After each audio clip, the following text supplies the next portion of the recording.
রানী মহলের চারদিকে বরফের স্তর খুব তাড়াতাড়ি বেড়ে যাচ্ছে। যদি পরিলোকে এইভাবে তুষারপাত বাড়তে থাকে তাহলে আমাদের পরিদের ওড়া তো দূর, হাঁটাও মুশকিল হয়ে যাবে। যদি বরফের স্তর এভাবেই বাড়তে থাকে তাহলে কিছু সময়ের মধ্যেই এই রানীমহল আর আমরা সবাই এই বরফের চাদরের ঢাকা পড়ে যাব। হেশপুরি, আমার মনে হয় না যে এই রানী মহলের জাদু আর বেশিক্ষণ টিকতে পারবে এই মায়াবী তুষার ঝড়ের সামনে। তোমরা সব পরীরা চিন্তা করো না, এই তুষার ঝড় রানী মহলকে নষ্ট করতে পারার আগে আমার পুরোপুরি বিশ্বাস আছে যে বালবীর কোনো না কোনো উপায় নিশ্চয়ই বার করবে এই ঝড়কে আটকাবার।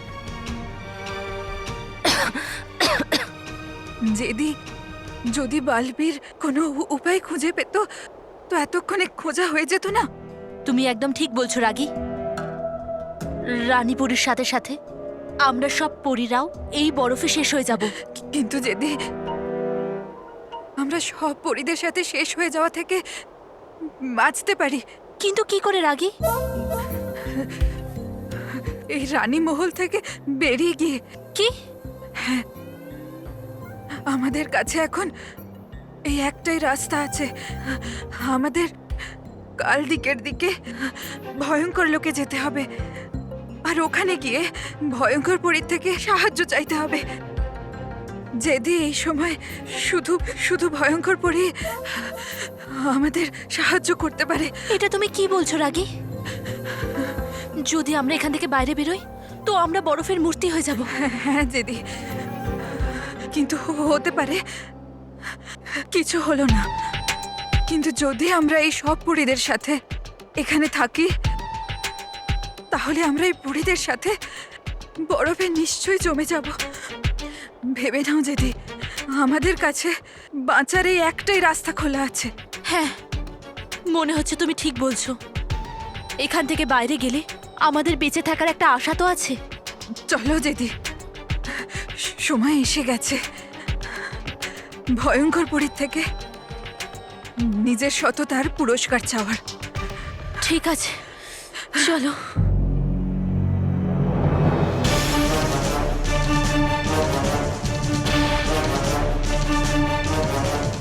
রাখি যেতে পারি।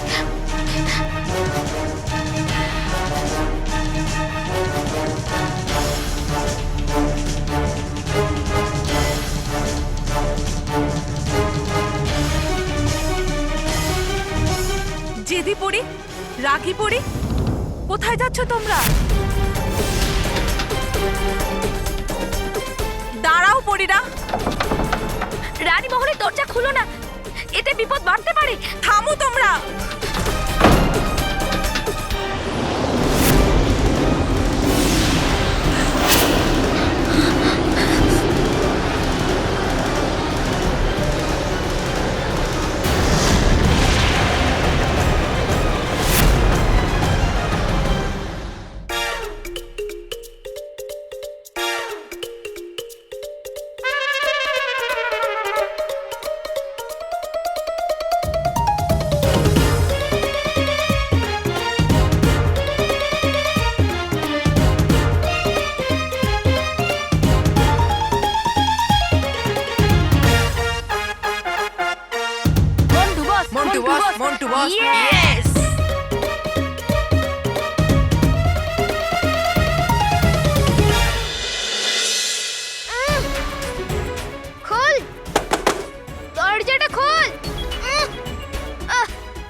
সামলে বস, বস, সামলে বস। সামলে।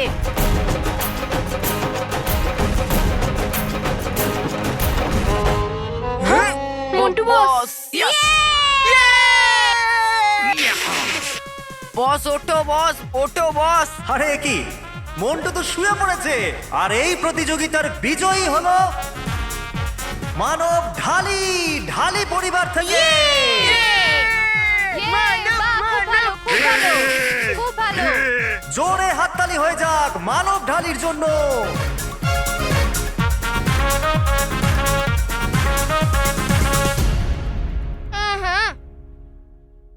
गणपति बप्पा मोरिया।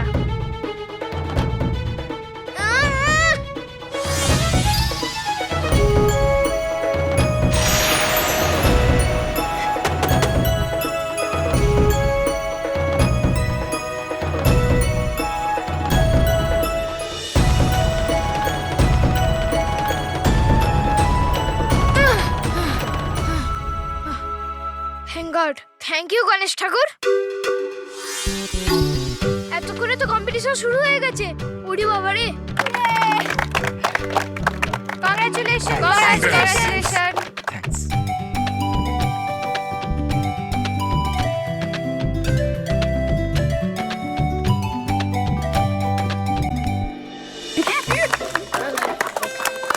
দারুণ দারুণ, ওহ দারুণ। মানব, তুই তো চমৎকার করে দিয়েছিস। খুব ভালো হয়েছে, খুব ভালো হয়েছে। চল চল চল, খুব ভালো হয়েছে।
Welcome to Beaten World.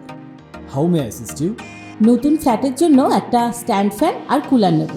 এই পচা গরম থেকে একটু স্বস্তি চাই। বাজার চলতে সব ব্র্যান্ড তো আর ভরসাযোগ্য নয়। তার জন্য তো আমাদের ফ্যান আছে, all purpose bullet table fan, ceiling fan. আমাদের সিলিং ফ্যান কিন্তু 30 মাসের ওয়ারেন্টি সহ পাওয়া যায়। আছে ফারাটা 2 বছরের ওয়ারেন্টি, 17 থেকে 20 মিটার এয়ার ফ্লো, মধ্যবিত্তের সাধ্যের মধ্যে একমাত্র ভরসাযোগ্য ব্র্যান্ড বিটেন। আমাদের কুলারের কিন্তু অনেক range, 45 litres, 50 litres, 70 litres, 90 litres, 110 litres. Honeycomb সহযোগে বিটেনের সব কুলারের ওয়ারেন্টি 1 বছর। চেনা হাওয়ায় অচেনা অনুভূতির জন্য একমাত্র আদর্শ বিটেন। গরমে স্বস্তি পেতে বিটেনের ফ্যান হোক বা কুলার আজই আনুন বাড়িতে। Beaten, digitally years.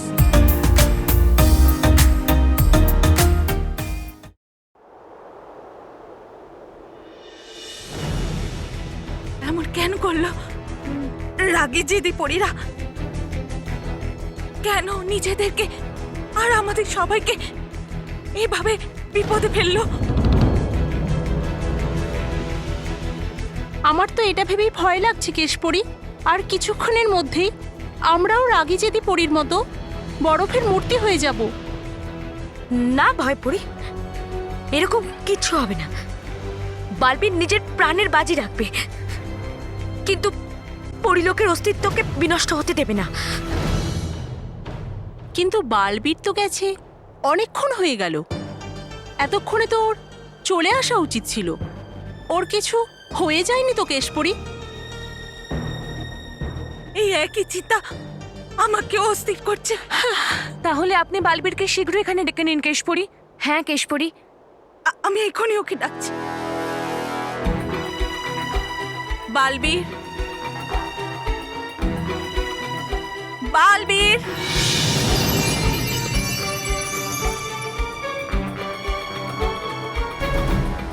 Balbir, Balbir Balbir, Balbir, তুমি ঠিক আছো তো? হ্যাঁ মা, আমি ঠিক আছি। তবে কিছুক্ষণ আগে ভয়ঙ্কর পরী আমার উপরে এমন প্রহার করেছিল যার থেকে কোনো মতে আমি বেঁচেছি।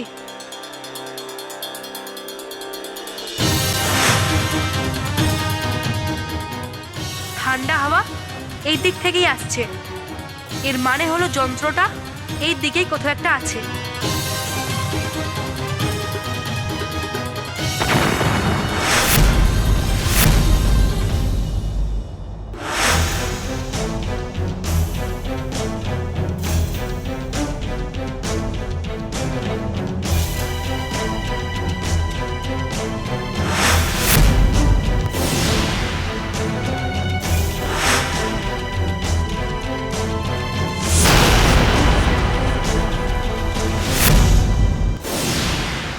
মা, আমি ওই যন্ত্র অবধি পৌঁছানোর খুব চেষ্টা করেছিলাম, কিন্তু এই বরফ তৈরি করার যন্ত্রটাকে আমি খুঁজে পেলামই না।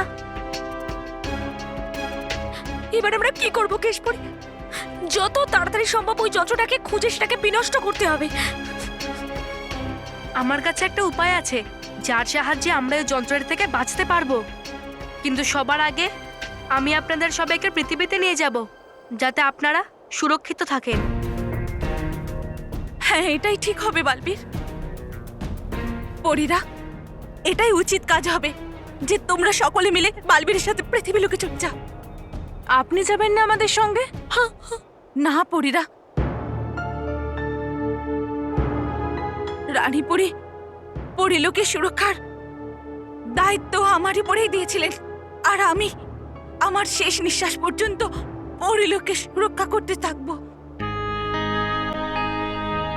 যদি তাই হয় কেশপুরী, তাহলে আপনার সুরক্ষার দায়িত্ব আমাদের সকলের, আর আমরা যতক্ষণ পারবো সকলে মিলে এই বিপদের সঙ্গে লড়াই করব। হ্যাঁ কেশপুরী, আমরা ভয়ঙ্কর পরীর চালকে কখনোই সফল হতে দেব না। আর আর আমরাও তোমাকে ছাড়া পরিলোক থেকে কোথাও যাব না কেশপুরী। হ্যাঁ কেশপুরী, আমরা সবাই আপনার সাথে জোট বেঁধে লড়ব এই এই কঠিন সময়ে। আমরাও। হ্যাঁ কেশপুরী, এই একতাই তো আমাদের আসল শক্তি মা। তোমরা সবাই পরিলোকের অস্তিত্ব আর সত্যকে বাঁচানোর জন্য নিজেদের নিজেদের প্রাণেরও পরোয়া করছো না। এটা দেখে আমার তোমাদের সকলের উপরে খুবই গর্ববোধ হচ্ছে পরি আর ডুবা ডুবা। আনন্দে থাকো পরিরা, আনন্দে থাকো ডুবা ডুবা, আনন্দে থাকো বালবীর। কিন্তু ডুবা ডুবা এক, তোমাকে পৃথিবীতে যেতেই হবে। হ্যাঁ, ভীতু নই আমি যে চলে যাবো এখান থেকে। আরে ডুবা ডুবা এক, তুমি পৃথিবীতে আমার আর পরিলোকের উপকার করতেই যাবে। তোমাকে ওখানে বল্লু হয়ে থাকতে হবে যতক্ষণ না আমি এখানে সব ঠিক করে দিচ্ছি। আচ্ছা, ব্যাপারটা যদি এরকম হয় তাহলে আছে ঠিক। পরীরা, আপনারা সততার ওপর এবং আপনাদের বালবীরের ওপরে ভরসা করুন। আমাদের জয় এবং ভয়ঙ্কর পরীর দুষ্টু বুদ্ধির হার নিশ্চয়ই হবে।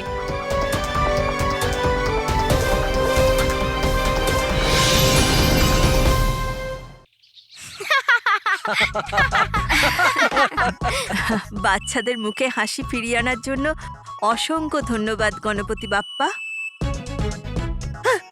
আর ঠাকুমা, তুমি ভাবতেই পারবে না, কিন্তু মানব সব মোদকের থালাগুলো খেয়ে নিয়েছে। মিথ্যে। হ্যাঁ, মানব থালা নয়, মোদক খেয়েছে, মোদক। রকি কাকা তুমিও না। হ্যাঁ, আর ঠাকুমা, তুমি কি জানো মন্টু মানবের মতন অর্ধেক মোদকও খেতে পারেনি। এখন প্রতিযোগিতায় লাখানি পরিবারের 2 পয়েন্ট আর ঢালি পরিবারের 1 পয়েন্ট। বাহ, হ্যাঁ, এবার আমরা 2 পয়েন্ট দূরে আছি আমাদের স্কুটার হ্যাঁ। থেকে। এবার এসছে দাদা পয়েন্টে। 1 মিনিট, 1 মিনিট। আমরা সবাই এত কিছু বলছি আর প্রতিযোগিতার হিরো চুপ করে বসে আছে। মানব বাবা, কি হলো, কিছু বলছিস না যে? আরে ও কি করে বলবে? ওর মুখে এখনো হয়তো মোদক আছে। জয়ের খিদে এত ছিল যে সব মোদক খেয়ে নিয়েছে। কিন্তু তুমি ঠিক বলছো না ঠাকুমা। হ্যাঁ, মানে তোমরা যেটা বলছো সেইগুলো ঠিক নয়। কিন্তু আমি তো কোনো মোদক খাইনি। কি? হ্যাঁ? মানব, তুই যদি মোদক না খাস তাহলে কি গণেশজি খেয়েছে? হ্যাঁ।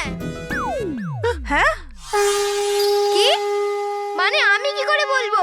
আমি তো টয়লেটের মধ্যে বন্দি ছিলাম। মানব, মজা করিস না। আমি এটা বুঝতে পারছি যে গণেশ ঠাকুর তোর সাহায্য নিশ্চয়ই করেছে, কিন্তু এটা কি করে সম্ভব হতে পারে যে গণেশ ঠাকুর তোর রূপ নিয়ে সব মোদক খেয়ে নিয়েছেন? হ্যাঁ, আমি মানি না। 1 মিনিট, 1 মিনিট। আমার মনে হয় গণেশ ঠাকুরই বালবীরকে পাঠিয়েছেন।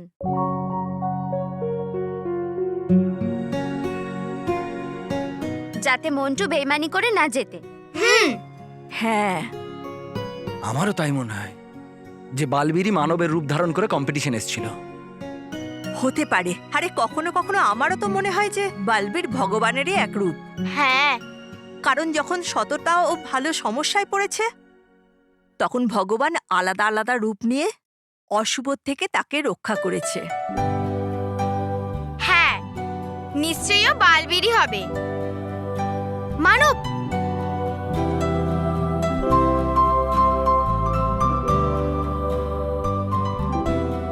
থ্যাংক ইউ গণেশ ঠাকুর, বালবীরকে আমাদের মতন ভালো বাচ্চাদের সাহায্য করতে পাঠানোর জন্য।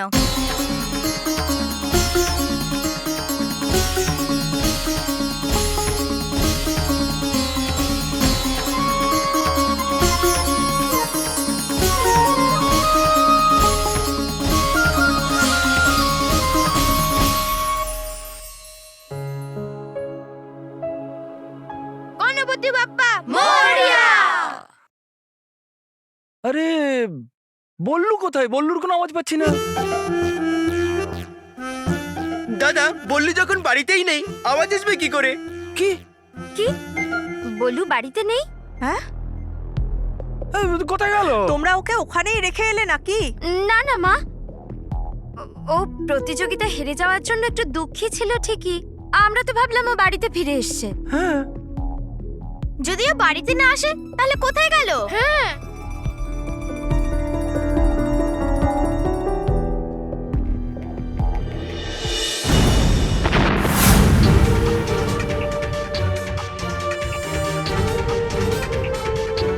ভয়ঙ্কর পরি, তোমার প্রহার তোমার অসৎকে শেষ করার উদ্দেশ্যকে আরো জোরালো করে দিয়েছে।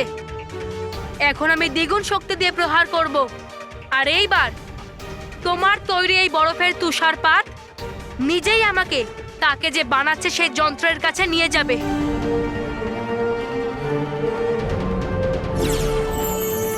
হে রানী পরি, করতে হবে অসতের ওপরে উচিত প্রহার, যাতে তাকে ভাঙতে না পারে কেউ।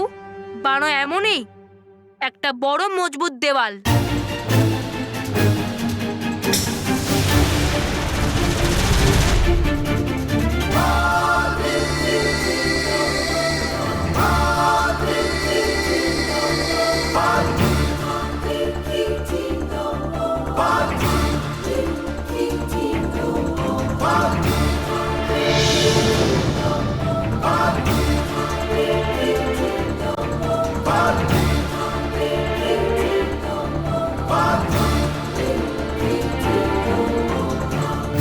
এবার যখনই ওই তুষারপাতগুলো এই দেওয়ালকে ভেদ করতে পারবে না, তখন তারা ফিরে যাবে সৃষ্টিকারী যন্ত্রের দিকে। তারপর এরা সেই পথে জমে বরফ হয়ে যাবে।